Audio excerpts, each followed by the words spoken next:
Phil, SCG Con Richmond's in the books. It's been in the books for a hot minute. I think almost over a month.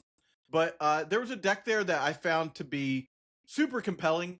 That I think it would be interesting to go over, and also kind of the antithesis of what we've been seeing a lot with like a water dominance is this Mono Earth Archimago deck that did well in Richmond. Yeah, that was the anomaly of the event, wasn't it? Everybody thought Earth was dead. Some people still do. A lot of the stats show that like water's obviously the dominant thing. Air is the best thing to pair with anything because of some power outliers that, give a ton of movement around the realm. If you're in fire, you're probably doing something super aggressive, or there's, a couple of other plans. There's still powerful things to be doing in fire, but there's only so much to be doing in earth. And turns out all you got to do is just cast earth spells more. Yeah, more Earth spells. We can talk about the original like Archimago like value engine deck, that like your Mike Herbigs of the world tend to play, which is generally a air, fire, earth deck that leans on drawing extra cards with air spells like Grandmaster Wizard, um, d- clearing the board with your Poison Novas and your Earthquakes, and then generally ends the game with some combination of Major Explosion and Craterize. That's what you're kind of used to seeing for Archimago, and then using common sense as sort of your value engine to draw multiple cards throughout the game. Generating some extra number of rectangles and basically playing the like full control version of the deck. Yeah, the common sense and earthquake and craterize, those are sort of like the staples of what you always will see in Archimago. It makes sense that those are your, not only your top end but also your like backbone. Like that's the thing that's your foundation. Earth is what provides Archimago some stability in that front. Even if you're doing things like your classic 2-drops that you and I disagree about, but Kettle Top is obviously like the opening game. Even if you're doing something like I was doing, like Land Surveyor, all of it wants earth. So if you're in base earth, then it goes, if you're going into a second element, what are you even stretching for? And then how much does that influence your consistency?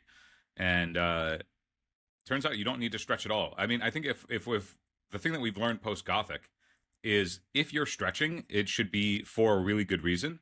And so like a lot of the water decks that are also water air, a lot of them are primarily just water and have the incidental splash of air because there's going to be some amount of that in your atlas just to fill it out. And then you get like a bunch of stuff in your collection. But otherwise, you just operating. It's like Peleus, and then maybe Whirling Blades if you're going a little bit heavier. Yeah, I was gonna say Whirling Blades is like the big one because that's the card that like basically feels like a unique when you draw it. If you can draw it in the right spots, it can like do things like one-sided board wipes, right? And that's the reason why you would splash in another color if there's some insanely powerful effect, right? You move into a different color if you're or element if you're playing water, right? Well, this deck is kind of saying you don't need to do that. Yeah, like you could do other combinations. Like if you're doing things like your shield maidening, then you can do things like poison over, and that can effectively feel like a one-sided wrath as well in the same vein. But if you're just trying to be an Archie deck and control the game until it's over, like as long as you're not dead, you're winning. If you're playing Archie typically, and if you don't need to go outside of Earth, you don't need to like worry about never not being able to cast your spell when you want to. Yeah. Well, let's give a look at the deck, right?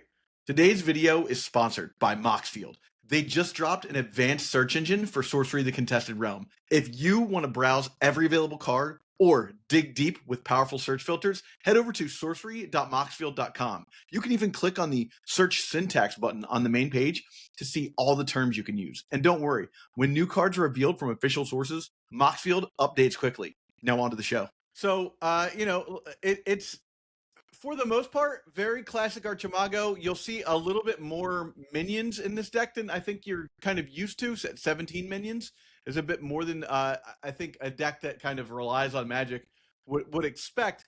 But every one of these minions is either netting cards or doing something very specific to keep you in the game. So you're playing Crusade, which is awesome.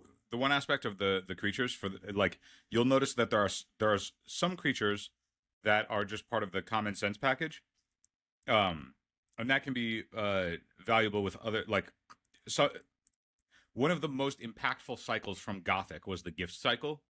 And I think that because the gift is so good and gift wants an allied minion to get a buff, it means that you're more incentivized to play. If you were going to play any minions, Gift of the Wolf is the rationale to justify it.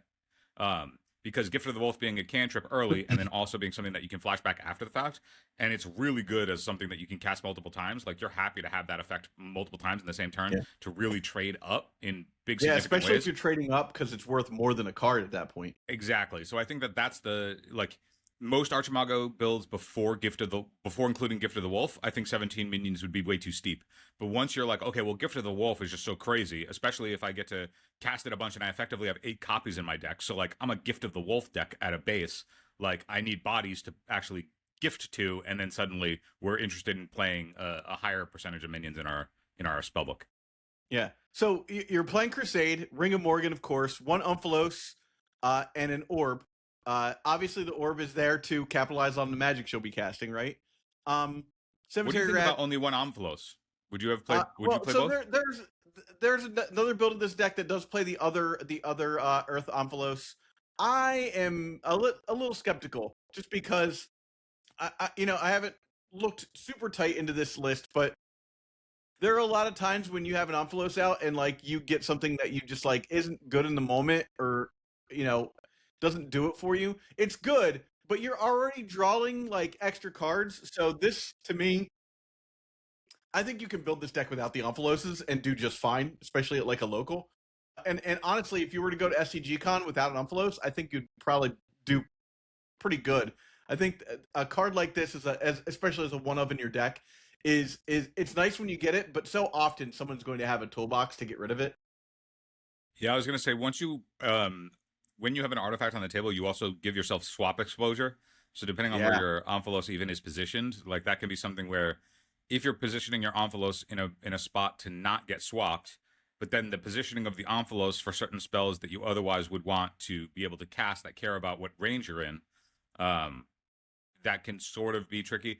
Not enough reps on my end to know. My instinct is more things that say draw a card on it is really valuable in a deck that's trying to go long, especially if you need to offset some amount of being able to draw a bunch of sites. Now, the difference between Kettletop and Tithe and all these things to like get you ahead on site so you can continue drawing spells and never have to actually reach for your Atlas. But that's something to keep in mind. If you're thinking about recreating this deck, as we go through the list, be mindful of if you disagree with a card or you're sort of off it based on what you know your meta to be, the second Omphalos might be a good suggestion for that because it's broad strokes. Yeah. Let's do this. I'm going to show off the whole deck, and then we're going to talk about Mulligans, early game, mid game, and turning the corner, and then the end game, just so that people can see all the cards, and anybody listening can kind of get an idea of what this deck is. Nice. So we got Cemetery Rats, Kettletop Leprechaun, Saint of Redemption, Sister Stephania, Sister Root Stephania, Spider. Sister Stefania, bro. Fine. Stefania. Sister Stefania. Fun. Root Spider, Gargantula,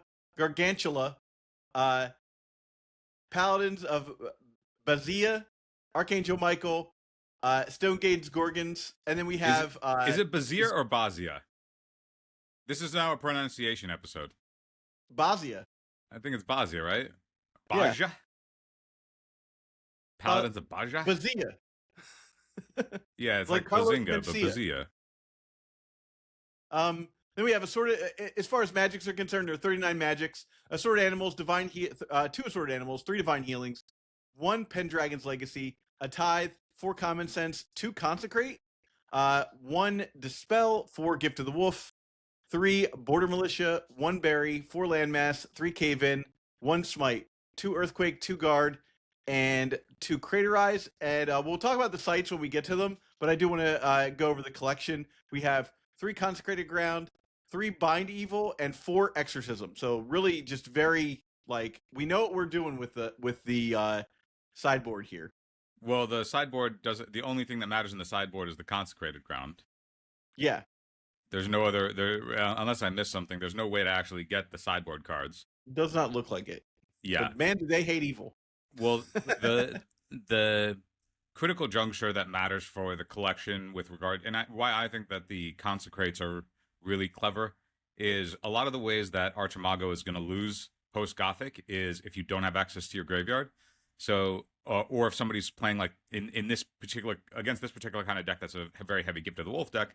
If somebody has a Garden of Eden, the bane of my existence, then you can't really operate. So if you get mismanaged mortuary, or if there's a core crematory on the table, and having the consecrates between bury and an increase in bodies, you'll just have incidentally the capacity to get to the troublesome sites with a minion, and then to be able to consecrate it to get rid of it is really important. And having access to a bunch of those effects, that way you can optimize through that stuff.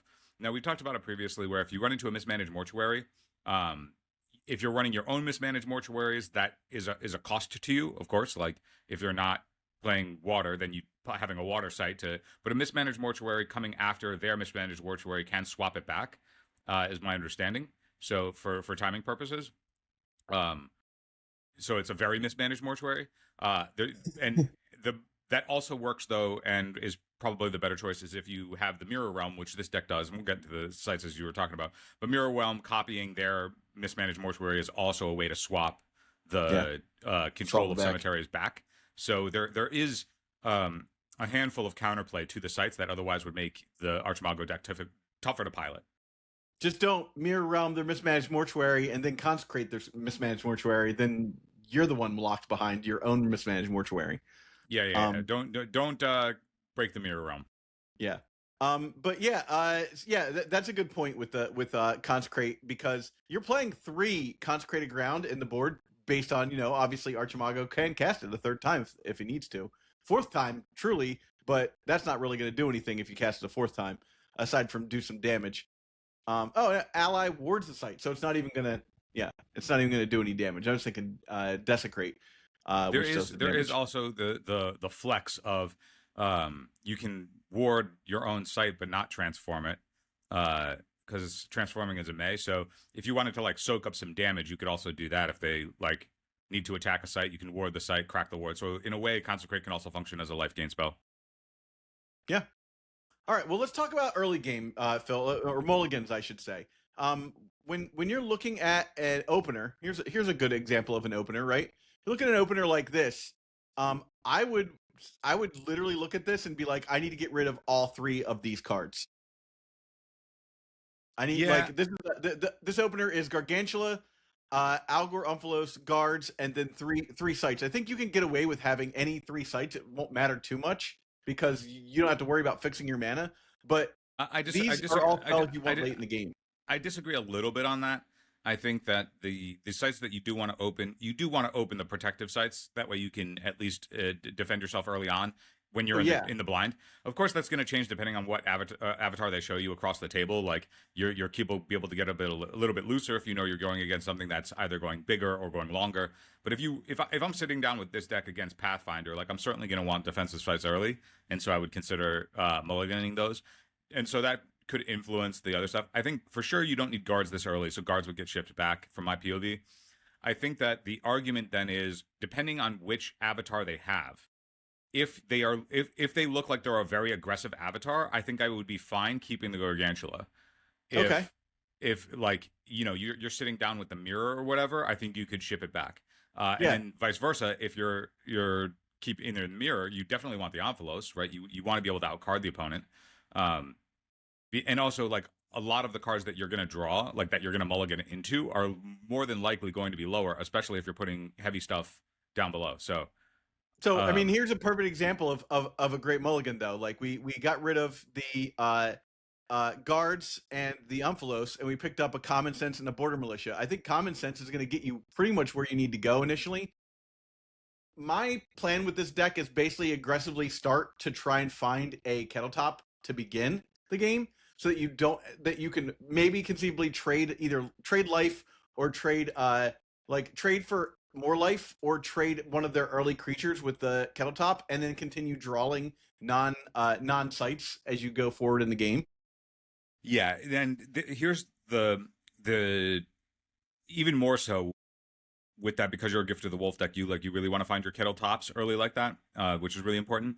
I think it depends too, because like a lot of the aggro decks are Warhorse and Fnatic decks, and that means that you really want that second power that kettle top can provide. There is always going to be the trickiness of, okay, well, you have a kettle. Let's say you had a kettle top in your opener here, and you draw your 3 sites. Somewhere along the way, you're going to need to spend a turn drawing a site, and that sucks. Yeah. You know, Now that unless doesn't the kettle necessarily top mean trades, that you can't take a turn off of playing a site and draw a site with your avatar, though. That is true. That is true. I think that like part of Archie, I mean, in my experience playing Archie, and granted, I was playing tricolor Archie when I was doing it, so maybe it'll be different with mono element. But I always found that like you need to be able to like get through your development early, because you're typically going to be pretty spell rich. So if like if you wanted to go common sense for Border Militia, it's like you want to be able to, like, common sense being essentially the tax on whatever else it is that you find, because otherwise you turn it face up and then your opponent can spend their turn playing around it. So whatever that is, it's like it is mana hungry. Like the deck becomes mana hungry, and if you take a turn off to draw a site instead of developing, I find that can be really difficult, especially when you have the potential of drawing 6 mana spells, 8 mana spells. Like if you're stuck in those things and then you time walk yourself to make those instead of plays when you could deploy them, you know, that really puts the value on like where, if you, like, I could see a world where you're like, you know what, if I don't find a kettle top in my opening hand, I just got to ship the entire thing to find a kettle top. Or the tithe, or, you know, like the things that can get you, that can draw you some sites ahead. That way you don't have to ever reach for your Atlas. What do you feel about this hand where we've got Common Sense Berry, Consecrate, Gnome Hollow, Sinkhole, and a Wizard Den? I think in this spot, I would just flip the Consecrate underneath, and look for a Gift of the Wolf, something else that can churn through, because something that says draw a card is also a way that you can just not have to give up your draw step of drawing a spell. It's not the best. You still want to draw a spell rather than draw a site, but at least it can sort of smooth that out. That way you're not spending turns doing that. It's part of a turn as opposed to an entire turn cycle. Honestly, as a 1-card mulligan, like, I'm not even that upset about drawing Paladins of Bazia. Baja. Yeah. I mean, it's a really strong threat. It helps you move around as a spellcaster, which is really stick around for a turn at least, right? Yeah, it's maybe going to trade for 2 cards. It's probably going to trade for whatever it is, but also the fact that it's a spellcaster means that your opponent likely has to respect it to some extent. And it's also really nice, like if you're Gift of the Wolfing your warded minions and like trading up and like only losing the ward, and then you still have the sticky body on the table and you've already replaced itself, like that's awesome. That's really good. Yeah. Let's do one more here, as far as mulligans are concerned. How do we feel about this one? We've got Ring of Morgan, Berry, Common Sense, Village, Pebble Path, and Rift Valley. So this is real. Like this is the kind of hand, if you're playing against something like, you know, Monofire Pathfinder, lovely. Exactly what you want to do. Multiple spells to cast early to ping off early threats. Like if you go Ring on 1, they deploy a threat, and then you go whatever your turn 2, you can Common Sense 4 Common Sense just to cycle it for the turn. But then on turn 3, Common Sense for a 1-drop, kill your thing. You know, you're back to 20. You're stabilized. Your graveyard is now, or your cemetery is getting pretty full. Like that's some really good action against aggro. If you're not sitting across from something like that, I absolutely flip the ring down. You don't want the ring that early. Yeah. I'm always wary about playing the ring this early, especially when you can't like get any immediate value out of it. Yeah. Just specifically because swap exists, and basically what you're saying is like, put your dormant monstrosity right in my lap, right on top of you. Yeah. Yeah. So that one, the ring is going to be really avatar dependent. What you sit across, it's tough to do in the blind. But it's like, it will be clear-eyed. Like, if you are playing against anything that can be remotely aggressive, you're like, okay, I'll hang on to the ring because I have it now, and I don't necessarily need to deploy it on one. But I know that I'll get through the early game because of Common Sense paired with it, and Berry, and so you'll be able to develop. Phil, my only disagreement here is that I think you should get rid of the Berry too if you're not playing against an aggressive deck, because you just want to see more action, and you have the Common Sense, so you could, you know, if things go wrong, you could turn to Common Sense for the Berry and get it back, right? Yo, there's a total argument in my mind too that, like, if you were looking at this 4-card hand right before you draw its Common Sense in 3 sites, like, what do you think? What would you load this Common Sense to get? Like, what is this common sense currently loaded to get? I mean, probably another common sense right now. See, and this is where I think that the gift of the wolf really changes the dynamic. I think I would Okay, spend it getting okay, a kettle because top. you have access to the token. Like in my mind, I think that if you're gonna draw a gift of the wolf at any point and you don't have a minion to deploy it to, that card is dead, and you can't, and it becomes more expensive every turn. You can't cast it when you want to. So not having a body, and then you have a 4 of, and then you can flash back the common sense later to get a gift of the wolf if you want to, but you're really reliant on at least having a body. And it's nice that your opponent doesn't want to kill the body that you want to be able to put the gift of the wolf onto. And if at any point, for all my magic related guys, like Kettletop in this sense is your Baleful Strix, right? If they interact with it at all, great. If they don't interact with it at all, great. But you're built on leaning harder on them not interacting with it. So it's a nice way to leverage it. If you knew you were going up against Mono Earth Archimago, I think you might be incentivized to be like, okay, I have to get this Kettletop off the table. The game is going to go long enough that they're going to get through this development regardless, unless I'm trying to like close very fast, in which case they'll just block, or they'll, but like if they have a body on the table and I can stonewall their Gift of the Wolves for as long as possible, that can potentially slow them down. Because if they can't deploy the Gift of the Wolf, they can't put it in their cemetery, they can't remove it to flash it back or flash anything else back, and that can stymie them.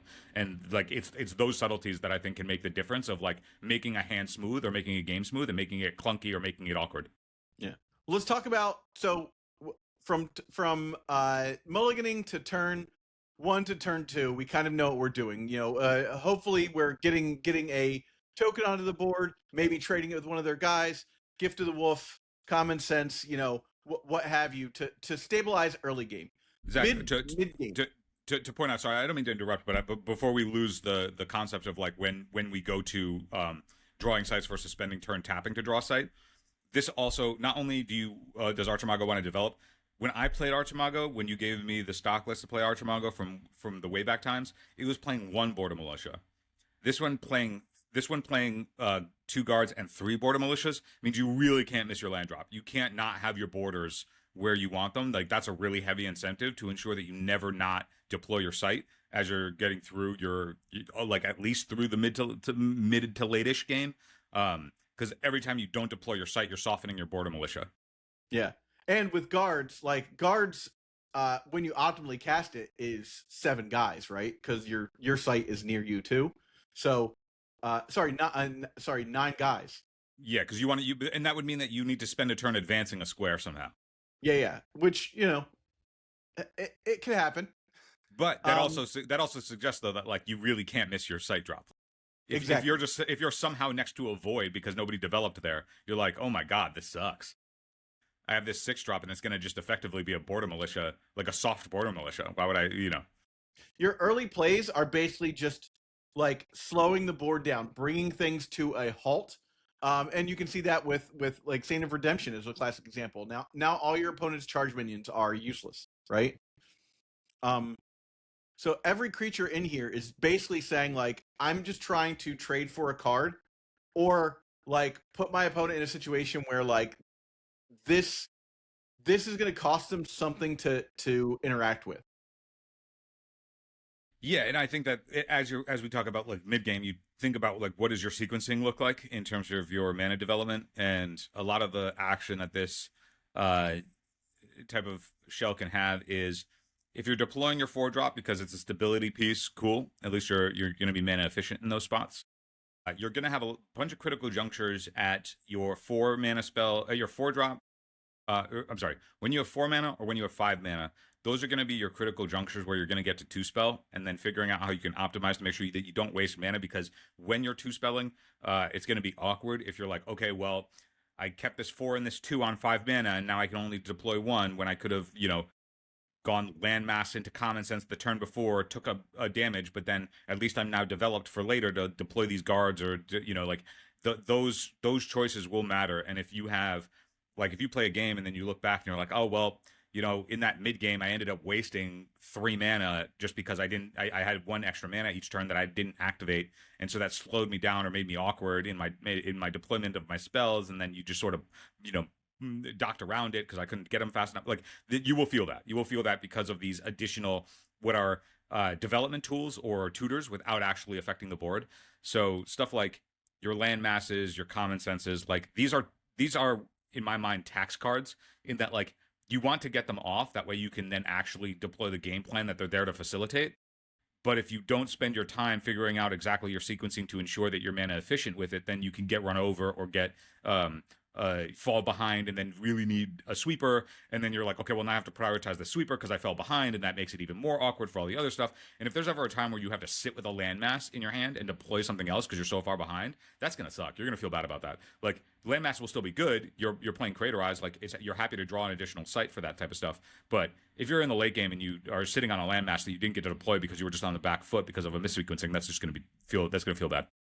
Phil, I wanna point something out that I don't think we covered particularly well about the collection.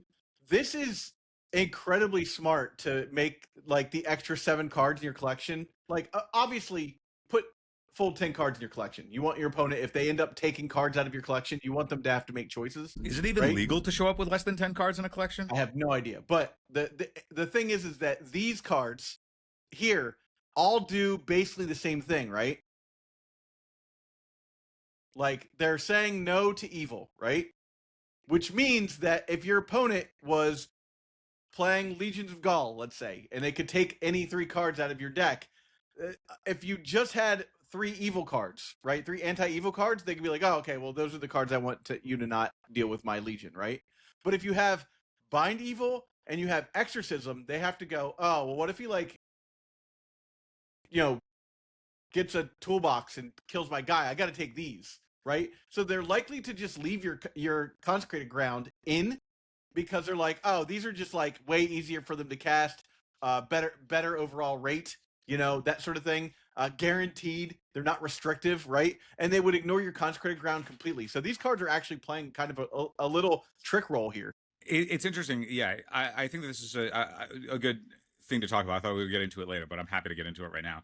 If I were going into it and I saw this, I would actually pivot slightly. I think it's clever to lean hard, like you're talking about, on one thing, particularly if the card that you expect that's going to be able to dip into your collection and maybe mess with it is something that these cards could remove, because then they're going to want to protect the thing that they just deployed for 5 mana, which is the Legions of Gaul. But if I was looking at this collection, and I get that you're a common sense deck as Archie, but if I looked at this collection and I was like, what do you mean you don't have a disenchant? What do you mean you don't have a board of militia? What do you mean you don't have the nuts and bolts like part of the Archie deck? And then that would, I would get suspicious. Your 40 chess brain would go off, and you're like, you're not playing. Cool. The thing is like if I'm in your position, right? Like if I'm like, okay, you're the Archimago player, and if you had toolboxes in your deck, why would you not give yourself access to the disenchant or the border militia or the any other? It is a little telling. Like, I that, agree. that's not 4D chess. That's like the first square. Like, that's like, why would you close yourself off to this thing that's like extremely valuable for you to have as a control deck and your flexibility? Like, if I reached for this collection, I'd be like, okay, so they just don't have toolbox, because the first, like, unless they did some scrubs. What's that? That's I would look at this and see this. And at any tournament, and without thinking, I'd be like, wow, this person just did not think about their collection very much. See, and you would go the extra mile, and you'd be like, they might not have one, right? Whereas I would be like, huh, they must suck at this game. Nah, dude, here's count the bind evils probably. Like, not to like think too far outside of like the context of the game specifically, like the actual gameplay of the game, but like, to get to sorcery, you have to have been somehow entrenched in some way otherwise, or like you went out of your way. Like, sorcery doesn't promote itself. If you found this game, you either knew somebody that got you in, or you went out of your way to find something cool. So like, so that's the first step to even get into sorcery to begin with. Okay, so we've already crossed that bar. Then you're like, okay, not only am I there, but I'm also going to travel to events that are not far and wide. Not every LGS has, a weekly scene or whatever. So like, if presuming that you are at a larger event that like we would travel to, that presumes that you have some sort of play group, at least consistently, whether at your LGS or that you organized yourself or with your friends, to like play consistently, to feel like, okay, hey guys, this is worth now traveling to an event. If you have that play group, I look at this collection and go, inbred play group, this person doesn't know what they're doing. And that's where my brain stops. Cause maybe that's fine. I'm just like, like at a baseline, nobody just like randomly stumbles in like, oh yeah, I had a time free, I used to play, and now I'm gonna come over and play this game in this tournament. It's my local, it's my backyard. I literally walk 10 minutes and I'm home. Like, I'm no, like, no, no. I Like, look at this collection, I go, this guy fucking hates the people in his playgroup that play evil. see, and I'm going, this guy who hates the people has a play group, therefore has enough wherewithal to like understand that they can go, if they're going to an event that's going to have a wider pool of players, and understand that concept. And also we don't backtrack, Zach, we don't even need to go that far. We could just go, hey, I'm playing Archamago and they have an Amphalos on the table, and I would really like to get rid of it, and I'm looking at this toolbox, and this toolbox cannot get rid of that Amphalos because I didn't put a disenchant in my deck. Like, I put the fourth exorcism in my deck instead of the thing that can like remove the problem that I need to get rid of. Like one disenchant just to get them. But anyhow, let's talk about the late game now, Phil. So the late game looks like it consists of either doubling border militia to get like maximum value and a bunch of guys out, right? Casting guards, and then earthquaking, doing the board wipe situation with an earthquake to like just be like, okay, we're done here. We're gonna start all over again, which is risky in this particular era because of all the water, right? So, yes, that is a potentially risky thing, of course. But if people are moving onto your territory, then you can mess up their body of water by breaking it into smaller lakes and moving things around. There's nothing that necessarily in the Atlas that you'd care about moving around, and it's also helpful to like move around defensive sites as well. Like if you're like, I would like to move this pebble paths over or whatever. Something else to note too, as we start like leaning into the sites. Of course, you'll have your basics like your gnome models and your pebble paths and like the basic like fundamental like defensive sites. But you'll also know that there are the one drop villages, like the humble village that also makes a body. Yeah. That's also important as a gift of the wolf deck. Like those things do jump out as like clever additions and another way to essentially gain life. But when you do care more about bodies, and as we start to see how many more token producers are in the deck, and the fact that you're on more bodies in general, I think then you actually see how much more powerful a late crusade can be. Like crusade, if you're playing aggro, is really good early. You want it early. You want to deploy it onto their sites. Where in this deck, a late crusade actually just being a big anthem. Yeah. Regardless of where everything is, because you're making so many bodies. Can you imagine just slamming a crusade like after you cast guards? It's like the pump effects between Crusade and Gift of the Wolf mean that all of these additional bodies that you make over the course of the game are just like more powerful pretty much at every stage of it. And so Crusade in this type of deck is also just like a very powerful and potent late game spell. So when you're thinking, okay, what's the late game? Crusade is nice in that it can be deployed early, and you can start getting in some damage with your kettle tops, or use it as a way to buff something so you can trade earlier against their 3-drop. But then in the late game, it also just like doubles your power output to close a game faster. So if you deploy your border militia for 5 tokens or whatever because the game is developed and you're intentionally trying to develop bordering their sites and create a pinch point, then it's like, okay, hey, you thought you had another turn, but now this crusade plus an additional spell, whatever the follow-up is in the late game, just doored you. And so like as much as you could just go Craterize and make it easy, I think it's also I would not be surprised if a lot of the wins that this deck converted, that Seraph converted in Richmond with this, were also on the back of just pumped tokens. Yeah. I think that was the case.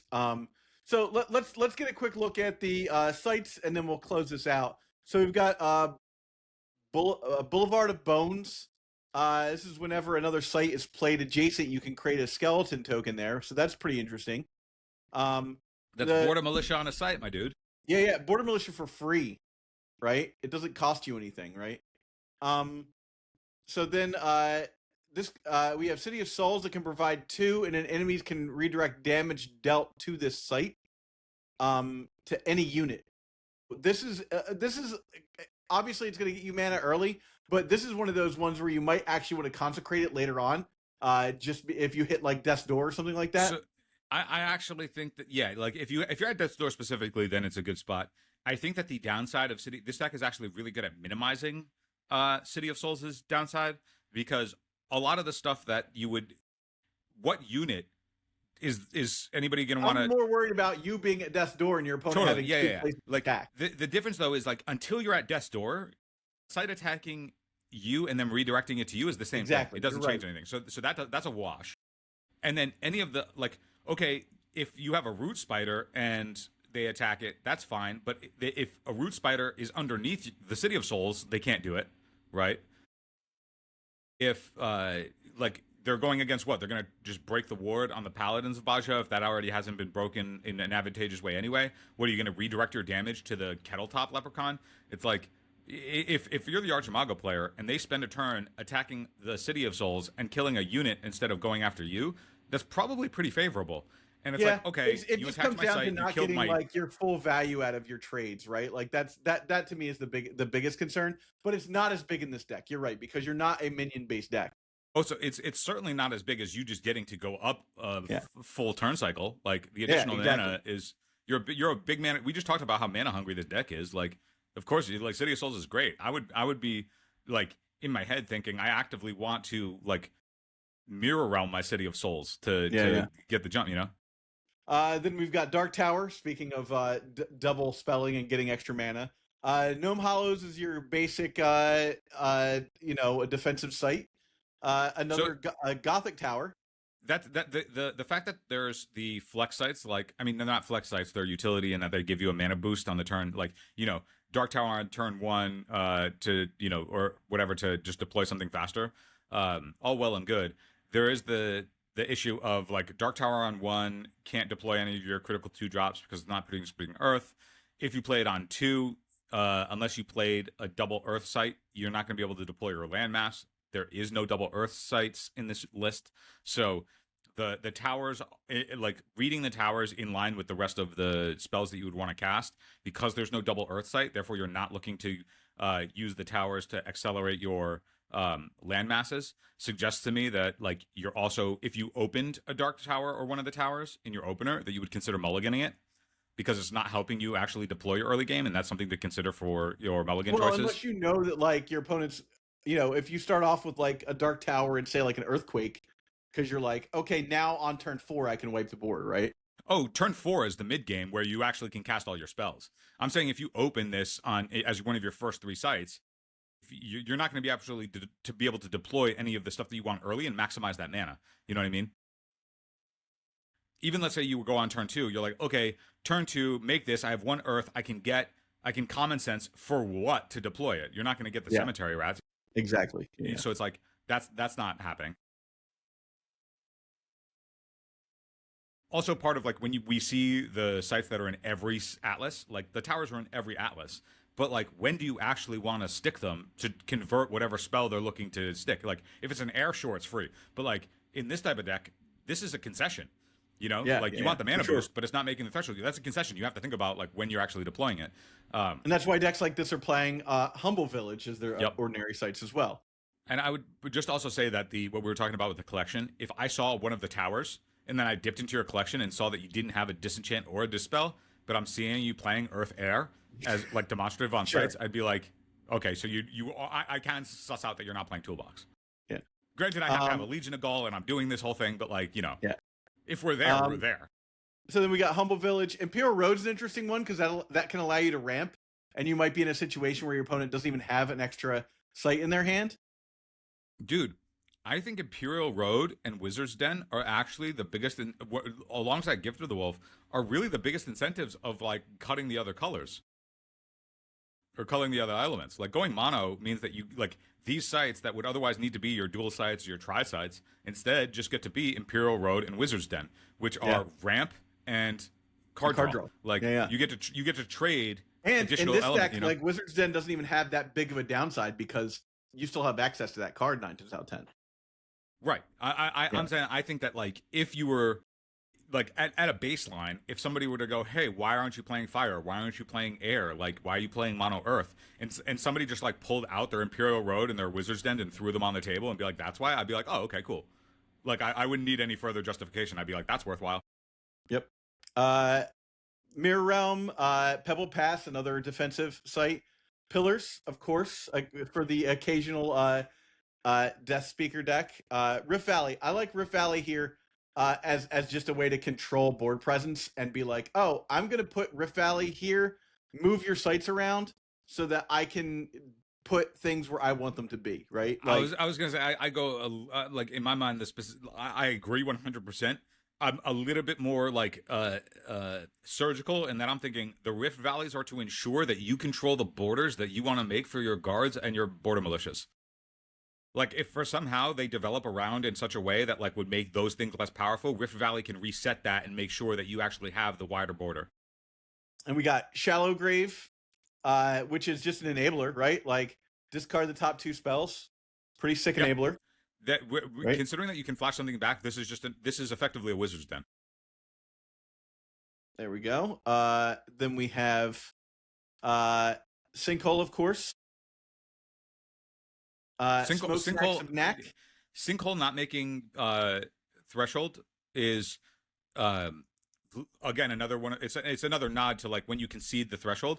This also is a signifier of like, okay, the respect for Mismanaged Mortuary and Core Crematory is like deep, and I dig it. I think you need to. I think these are the type of adaptations I think. There with Smokestacks too. Like Smokestacks is saying like, I'm not. This might as well have no threshold, right? Like this is all just being like, if I like.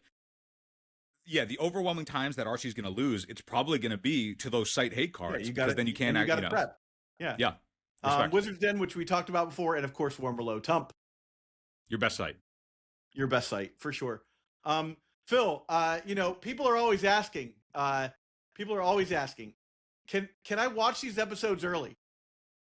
Dude, I get asked that all the time.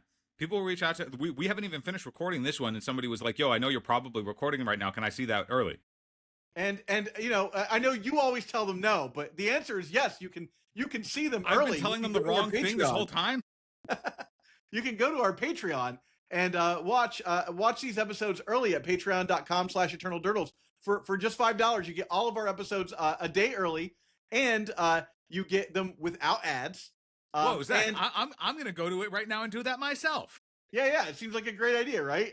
You know, it's crazy that you were telling people, no, you're not going to get anything early, and you'll have to watch ads. You know, and the whole time I was like, sorry, ads are unavoidable. Had I known, I would have not disseminated false information. Not to mention it, you know, going to patreon.com/eternaldurdles, joining at the either sorcerer tier, or if you're a magic person, you can join at the magician's tier and get both sorcery and Magic the Gathering content. When you do that, you get the warm feeling in your heart to know that you have helped support the channel. Our friend Ginger is here for the weekend. Ginger is supporting the channel as well. So normally Brando's in this spot, but Ginger wanted to step up. For something that like that the Archimago players that are watching this or watched this early, I'm sure if every Archimago player that watched this early without ads got the same sensation they had when they have an early Wormello Tump on the realm. Oh, dude, it's so good. It's so good. Yeah. All right. Well, with that said, I want to thank everybody. If you're interested in writing an article for Eternal Durdles, also, you can hit up Force of Phil on any of our socials. You can join us on Discord below. And if you're going to buy cards, we have a link below for TCG Player. Just go ahead and bookmark that link. And anytime you buy cards, you're supporting the channel. That does more for us over the course of the year than probably some of your Patreon support does. But hey, if you really want to support us, Patreon's the best way to do it. Thank you, everybody, for watching, and we're going to catch you on the flip. Deuces. Hey, thanks for watching, and if you get a moment, remember to like and subscribe to the video. Also, don't forget to join us on Patreon at patreon.com/eternaldurdles in the Magician's tier. Your support means a lot, and it helps us keep pumping out this content. Thanks so much. Keep contesting the realm.